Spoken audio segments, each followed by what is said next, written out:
Pada pertengahan abad ke-15, dunia menghadapi bencana yang belum pernah terjadi sebelumnya dalam sejarah. Maut hitam yang terjadi antara tahun 1347-1351 bukan hanya sebuah wabah, tetapi juga tercatat sebagai bencana paling mematikan dalam sejarah umat manusia. Diperkirakan sekitar 25 hingga 200 juta orang meninggal dunia. Ini setara dengan sepertiga populasi dunia pada masa itu. Asal-usul wabah ini berasal dari padang rumput Asia Tengah. Bakteri penyebab penyakit wabah, Yersinia pestis, menyebar melalui tikus hitam dan kutu yang hidup di tubuh mereka.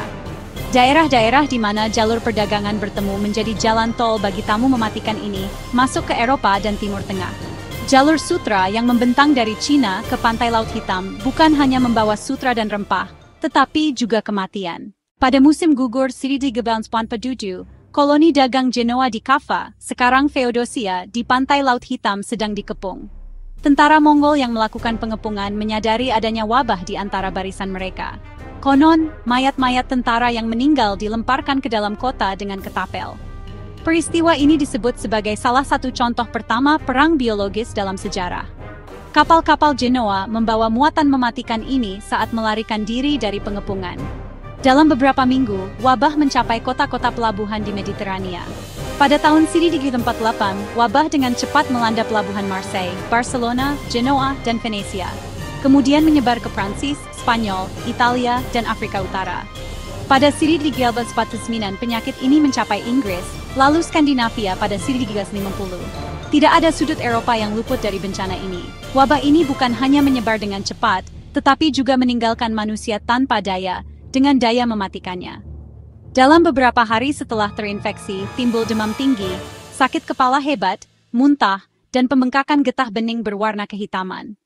Kebanyakan pasien meninggal dalam waktu 1 minggu.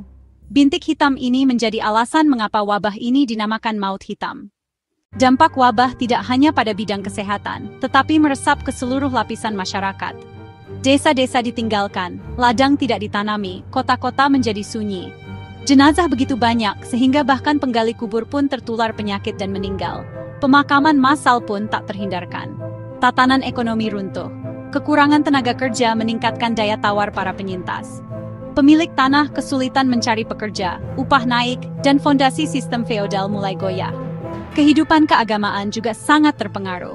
Sebagian orang menganggap bencana ini sebagai murka Tuhan.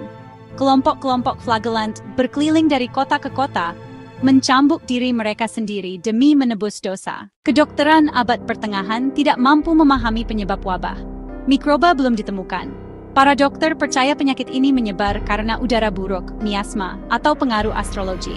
Di beberapa kota, saluran pembuangan ditutup, di tempat lain dibakar dupa, namun ini tidak menghentikan laju penyakit. Praktik karantina menjadi perhatian khusus. Pada 1348, Venesia mulai menerapkan sistem penahanan kapal selama 40 hari di pelabuhan.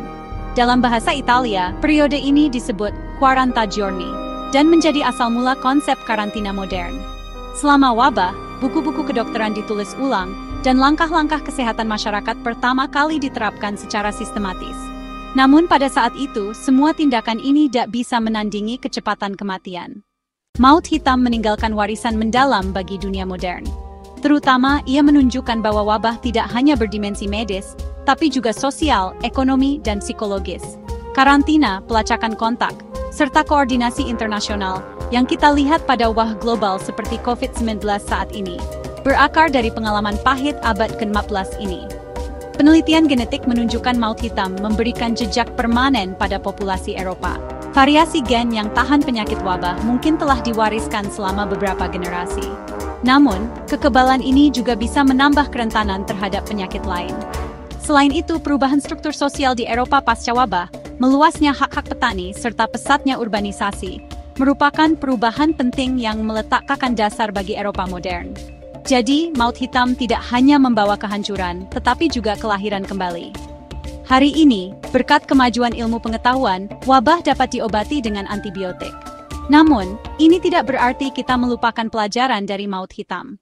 Di era perdagangan dan perjalanan global yang semakin cepat, kenyataan bahwa penyakit dapat menyebar tanpa batas masih relevan.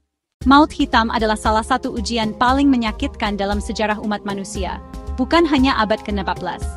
Wabah ini memadamkan jutaan nyawa dan mengubah jauh lebih banyak lagi. Ketidakberdayaan pada masa itu membuat kita semakin menghargai nilai ilmu kedokteran masa kini. Bencana ini mengingatkan kita, penyakit tidak peduli dengan kekuatan kerajaan, kekayaan ekonomi, atau keyakinan masyarakat. Senjata terbesar melawan mereka adalah pengetahuan, solidaritas, dan kemajuan ilmiah. Warisan maut hitam membawa wajah dingin kematian dan juga kekuatan manusia untuk bangkit kembali secara bersamaan. Jika Anda mempelajari sisi tak dikenal maut hitam, jangan lupa untuk menyukai, berlangganan saluran untuk konten baru, dan bagikan pendapat Anda di kolom komentar.